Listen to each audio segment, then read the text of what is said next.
Bonjour à toutes, bonjour à tous. On se retrouve sur la chaîne Bien-être, la chaîne Harmonie aujourd'hui donc avec David Langlais. Donc David qui est somato-psychopédagogue. Vous voyez, c'est un sacré programme. Il va nous expliquer un petit peu tout ce que ça veut dire, tout ça, puisqu'aujourd'hui c'est son interview. Donc bonjour David. Bonjour. Alors David, pour commencer, moi j'aimerais bien, avant de nous définir ce que c'est que votre métier, en fait, en quoi vous vous êtes dirigé vers ce métier? Alors, le Surtout métier de... pourquoi? Oui, ce métier, c'est un métier d'accompagnement, c'est un métier de soin à la personne, c'est un métier d'écoute, c'est un métier qui encourage la présence. Et donc, je pense qu'on fait ce genre de métier parce qu'on a envie d'être dans le lien de soutien et d'aide, hein, dans la relation d'aide. Et moi, personnellement, j'ai fait ce parcours qui m'amène aujourd'hui à être somatopsychopédagogue parce que je me suis posé moi-même, quand j'étais jeune adulte, des questions sur mon devenir et sur mon état psychique et physique et que j'ai eu la chance de pouvoir moi-même être accompagné, de pouvoir faire un travail de développement personnel et que quand on a fait un parcours d'un éveil de présence et de conscience de soi, euh, assez souvent, on a envie de le partager et on a envie que d'autres puissent faire des parcours similaires pour eux. Et donc, moi, c'est la base de mon engagement dans ce travail, c'est vraiment la découverte. J'étais jeune adulte, j'étais dans un cursus tout à fait différent, d'une certaine manière, d'avoir été formé à la charpente et d'avoir été devenu charpentier. Et donc, une fois que j'ai fait quelques années ce travail, je me suis retrouvé jeune adulte à me poser des questions sur moi-même et sur la relation aux autres et tout ça. Et j'ai eu la chance à ce moment-là de rencontrer sur ma route des propositions de stage qui étaient faites à l'époque par Alexandre Jodorowsky, qui est un personnage public connu, mais qui proposait aussi de faire un parcours de conscience, non seulement conscience des processus familiaux, conscience du fonctionnement psychique des êtres humains, mais aussi un travail de présence au corps et donc d'écoute des potentialités vivantes dans le corps. Donc ça a été ma première approche, ma première découverte. J'ai découvert les massages dans les formations auprès d'Alexandre Jodorowsky. J'ai découvert aussi les travers possibles de, de la psychologie, c'est-à-dire Mm. des influences, des dépendances, de la difficulté de se situer dans la relation aux autres quand on n'est pas suffisamment ancré dans la présence à soi. Et donc, du coup, cette expérience d'accompagnement m'a donné envie, à un moment donné, d'accompagner. Donc, comme j'ai été aussi encouragé à le faire et parrainé dans ce mouvement-là, voilà, je suis devenu ensuite accompagnant et puis formateur en massage. Et puis maintenant, j'accompagne avec des outils que j'avais déjà rencontrés aussi il y a très longtemps, de la fasciathérapie et de cette proposition de soins où on écoute le vivant dans le corps pour pouvoir en, en percevoir plus finement les propositions, les forces de régénération, les ressources que la vie qui nous compose nous propose. Voilà, et j'ai pas arrêté depuis de découvrir et d'explorer pour moi-même et ensuite simplement de prendre cette place d'accompagnant qui est une place à la fois qui nécessite de l'écoute, beaucoup de respect et de disponibilité pour l'autre et en même temps qui est très très apprenant pour soi-même quand on accompagne. C'est pas seulement un travail qui va potentiellement faire du bien aux personnes accompagnées, mais c'est aussi un travail qui est très apprenant pour la personne qui accompagne. Mhm. Donc on peut dire par rapport à ce que vous nous dites là qu'on est déjà sur la définition de ce que c'est que la psychosomatopédagogie. Alors, la somatopsychopédagogie, c'est quelque chose qui vient de la proposition d'accompagnement et de tout un processus de recherche qui est aussi très ancien, qui a été initié par Danny Bois, qui est au début de cette proposition, il y avait le développement de ce qui s'appelle la fasciathérapie, c'est-à-dire c'est un travail d'écoute du vivant dans le corps et de développer une présence à l'être vivant qui nous constitue chacun, et donc d'accompagner pour aider les personnes à se relier elles-mêmes à ce processus vivant de régénération, d'équilibration, de, de, de, de sécurisation aussi intérieure que propose la vie à chaque instant.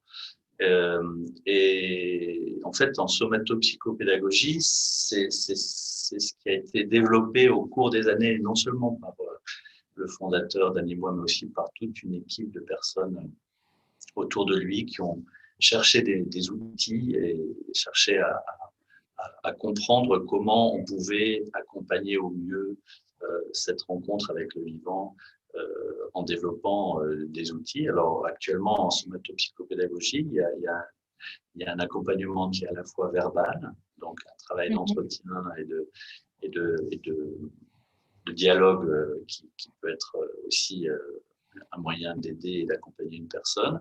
Il y a un travail avec le corps qui est à la fois le travail du toucher manuel de relation, de, de la fasciathérapie, sauf que maintenant la fasciathérapie en tant que telle est réservée au personnel médical ou paramédical. Donc moi, je Mhm. suis plutôt dans la partie accompagnement psychocorporel, donc pas dans le travail sur les pathologies, mais dans la somatopsychopédagogie, on accompagne aussi avec le corps, alors soit sur table en proposant des séances d'écoute du vivant dans le corps, voilà, avec, avec une personne qui est allongée sur la table. Et Mhm. puis, il y a aussi des outils de travail d'écoute du vivant dans le corps en mouvement, ça c'est la gymnastique sensorielle. Des propositions aussi de temps de disponibilité et de présence pour développer les capacités d'écouter et de percevoir. Et ça, c'est la méditation de pleine présence. Puis, il y Mhm. a aussi un travail possible avec l'écriture, un travail possible avec le, développer une possibilité de comprendre ou d'être davantage conscient des potentialités dont on dispose chacun à l'intérieur de soi. Donc il y a plusieurs outils. On peut pratiquer l'accompagnement en séance individuelle, donc en entretien et on travaille Mhm. avec le corps sur table. Mais aussi, on peut pratiquer en groupe. La gymnastique sensorielle se pratique en groupe. Et donc, on peut apprendre à écouter le corps en mouvement et percevoir les sensations et les perceptions dans le corps en mouvement. Alors, en gymnastique sensorielle, c'est des mouvements très doux, très lents, très faciles à réaliser, en même temps très précis, où en Mhm. fait, le but, c'est pas de réaliser des mouvements, c'est d'être présent à chaque instant pour écouter ce qui se passe dans le corps quand on fait des mouvements dans une lenteur déliée, en étant dans une méditation, en Mhm. fait, une méditation dans, une, dans, une, dans une proposition de présence à soi-même qui va créer des effets dans la relation à soi Mhm. et ensuite dans la relation aux autres également. Donc, Donc ça, c'est ça aujourd'hui, mais moi j'ai été formé avant avec les massages en psychocorporel. En fait, quand on reçoit ou quand on donne un massage, on écoute ensemble. Mhm. Quand on reçoit et qu'on donne un massage, euh, il y a une notion de présence qui est importante, une notion de respect qui est importante aussi. Et en fait, ce que ça fait, c'est que quand on est massé, ça rapproche de soi-même, ça réveille quelque chose de la présence à soi, et puis ça détend aussi quelque chose dans le relationnel, dans le sens où quand on est accompagné par quelqu'un de bienveillant et respectueux, ben ça fait du bien et ça modifie quelque chose aussi de l'état intérieur. Ça permet d'être plus disponible pour s'écouter soi-même. Donc Mhm. tout ça, ça fait partie d'un ensemble. Je veux dire, c'est plutôt une éthique, une manière de concevoir la relation au monde et la relation aux autres et la relation à soi. Et puis l'enthousiasme d'avoir envie de partager ces découvertes de soi-même et des possibilités du vivant qui sont à la fois exceptionnelles et bienfaisantes. En tout cas, ce qu'on sent, David, c'est que vous êtes très passionné, que c'est quelque chose vraiment qui vous anime, qui vous transporte et que vous avez vraiment envie de transmettre. Donc, merci déjà pour ce beau partage. Et ensuite, ce que je voulais dire, c'est que c'est très, comment dire, très complémentaire tout ça en fait. On agit à plusieurs niveaux de l'être pour l'aider en fait à se révéler, à se reconnecter à soi. Donc c'est vrai que c'est très intéressant parce qu'en plus, bah, finalement, on est vraiment acteur apparemment par rapport à ces techniques. On est vraiment acteur de ces libérations et de ces retrouvailles finalement. Oui, tout à fait. C'est pour ça que j'évoque la notion d'accompagnement et pas forcément la notion de thérapie ou de thérapeute. Simplement parce que le travers, quand on accompagne quelqu'un, potentiellement, le travers, c'est de se mettre dans une posture de vouloir sauver l'autre, hein, de vouloir sauver les autres en général, et donc de proposer quelque chose de sa propre dynamique comme solution pour l'autre. Alors que là, dans cet accompagnement qui est proposé avec ces outils-là, il ne s'agit pas de donner ses propres solutions qui vont servir à l'autre, mais d'aider l'autre à trouver son propre chemin et à découvrir ce qui est présent pour la personne elle-même. Donc Mm. c'est très important ce distinguo, simplement parce que du coup, il y a une implication et une participation des personnes à leur propre mouvement. Et l'accompagnant, c'est juste l'occasion que la personne se donne d'avoir quelqu'un qui écoute en même temps qu'elle et qui encourage et qui accueille avec bienveillance les différentes étapes de ce dialogue intérieur.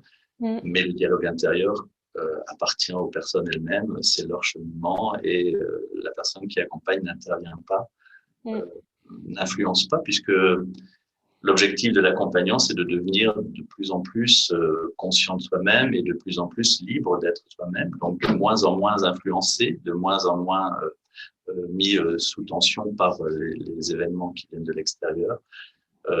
Simplement parce que quand on est réveillé au vivant dans soi, on reçoit l'apport du vivant et l'apport du vivant, c'est une force de régénération, une force de régulation et d'équilibre qui se perçoit quand Mm. on prend la peine d'écouter et qui nous nourrit de l'intérieur. Et donc, on n'a plus besoin, de moins en moins besoin d'avoir quelqu'un qui nous soutient. On devient capable de se soutenir tout seul et c'est très bien comme ça. C'est super ce côté-là aussi de permettre aux personnes de se rendre autonomes aussi dans leur propre cheminement. Oui, C'est c'est très, très important ça, important. hein. Et puis ça redonne de la responsabilité à chacun et chacun retrouve aussi son pouvoir d'action qui est essentiel. Donc bravo, c'est très intéressant. L'autre question que je voulais vous poser, c'est est-ce que ces séances peuvent se faire à distance, en visio? Alors, les séances individuelles qui impliquent le corps dans un travail de toucher, de relation, de présence et de soins, ça peut pas se faire à distance. Par contre, le travail de la gym sensorielle, euh, le travail en groupe, le travail avec la méditation en mouvement que propose la gymnastique sensorielle ou la méditation de pleine présence, ça peut se concevoir en visioconférence. D'ailleurs, c'est ce qu'on fait maintenant, puisque là, on a, je dis on parce que je travaille aussi avec mon épouse qui est prof de yoga et qui propose aussi des outils de développement personnel avec ses propres activités. Donc, on partage un lieu, mais pour l'instant, ce lieu est fermé avec la conjoncture. Et par contre, il y a des cours qui sont donnés en visioconférence. Et en fait, à ma surprise, je ne pensais pas que ce serait aussi facile. En fait, en visioconférence, quand on est ensemble Mm. dans un même moment, mais dans des lieux séparés, en fait, on peut travailler. Et j'avais un a priori plutôt de penser que ça allait, il allait y avoir beaucoup de déperditions. Et finalement, quand on retrouve les personnes en visio dans un travail de méditation commune, en mouvement, en yoga ou en gym sensoriel ou en méditation de pleine présence, ça fonctionne très bien et tout le monde est très content de se retrouver. C'est mieux que de ne pas pouvoir du tout travailler ensemble. C'est complémentaire, je pense, du travail en présentiel et dès que ce sera possible, on reprendra le travail en présentiel, mais pour l'instant, le travail de groupe n'est pas possible. Par contre, le travail individuel des soins reste possible, donc on continue à recevoir en soins. D'accord, en présentiel, donc pour les séances individuelles, donc n'hésitez pas éventuellement à Voilà, contacter David pour faire du présentiel. L'avantage du distanciel, c'est que bah, de n'importe où, vous pouvez aussi contacter David pour faire voilà, des cours à distance en visio. Donc, voilà, c'est ça. Il y a aussi un travail possible en entretien verbal à distance. mm, Qui, qui peut aussi concerner l'écoute du vivant, plutôt dans la dimension du dialogue entre la pensée et la conscience, et donc de faire un travail d'écoute ensemble autour de cette question de la manière de penser, de se penser soi-même ou de penser la vie en général. Il reste le travail avec le corps qu'on ne peut pas faire à distance. bien sûr, Sauf voilà. sauf en individuel. Et pour nous dire aussi pour le présentiel en individuel, où est-ce que vous vous trouvez, David? Alors moi, je suis entre plusieurs endroits en fait, dans la mesure où ça nous est encore possible de nous déplacer, ce qui n'est pas toujours évident. Mais alors, je suis entre Paris, le nord de la France, l'île et la région lilloise, et Cherbourg. Donc Cherbourg qui est dans le Cotentin. Hmm, voilà. Donc ces trois lieux, c'est possible de prendre rendez-vous pour se retrouver en présentiel. Bon, ce qui vous laisse quand même, je parle au public là, hein, ce qui vous laisse quand même pas mal de possibilités en fonction de votre lieu d'habitation. Autre chose aussi, il me semble, David, que vous organisez des stages avec votre épouse Nathalie.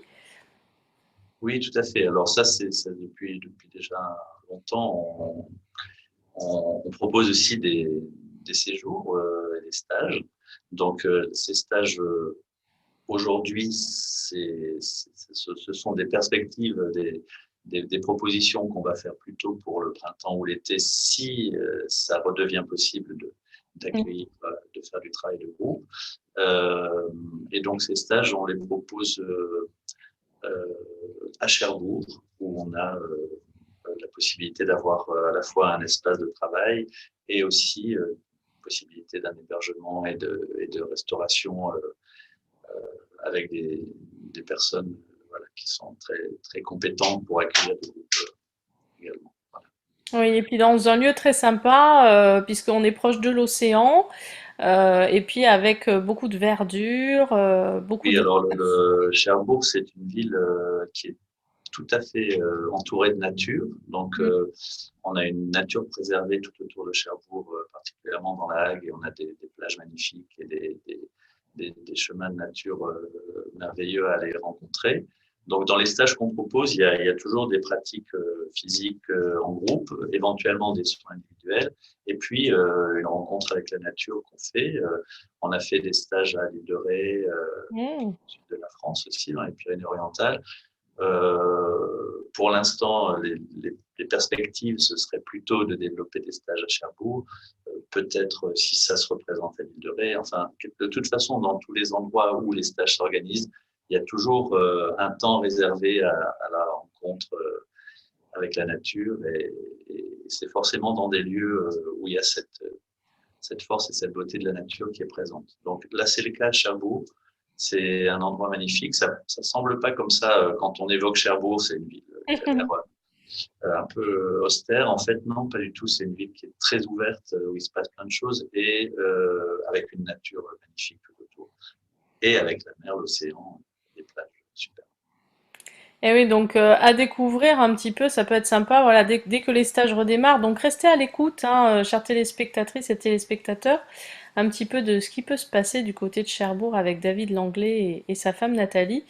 Voilà, hein, en fonction du contexte, peut-être que dans quelques temps, en plus les beaux jours arrivent, on aura la chance de pouvoir faire un stage dans ce magnifique lieu pour se retrouver, se ressourcer et être bien ensuite, hein. Donc n'hésitez surtout pas. Vous retrouverez aussi David donc sur notre site internet très bientôt, donc dans son espace Bon Plan Partenaire. Donc vous tapotez www.bien-du6être.tv et vous allez dans Bon Plan Partenaire et vous retrouverez David. Donc n'hésitez surtout pas à y aller. Et merci en tout cas David pour cette interview fort intéressante.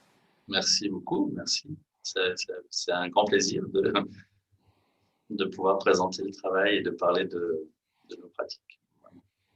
Avec grand plaisir et donc on vous retrouve très bientôt sur la chaîne, hein, donc à travers votre espace comme je le disais, mais aussi pourquoi pas dans des chroniques. Entendu, avec plaisir. À bientôt alors. À très très bientôt David. À bientôt, merci de nous avoir suivis. Au revoir.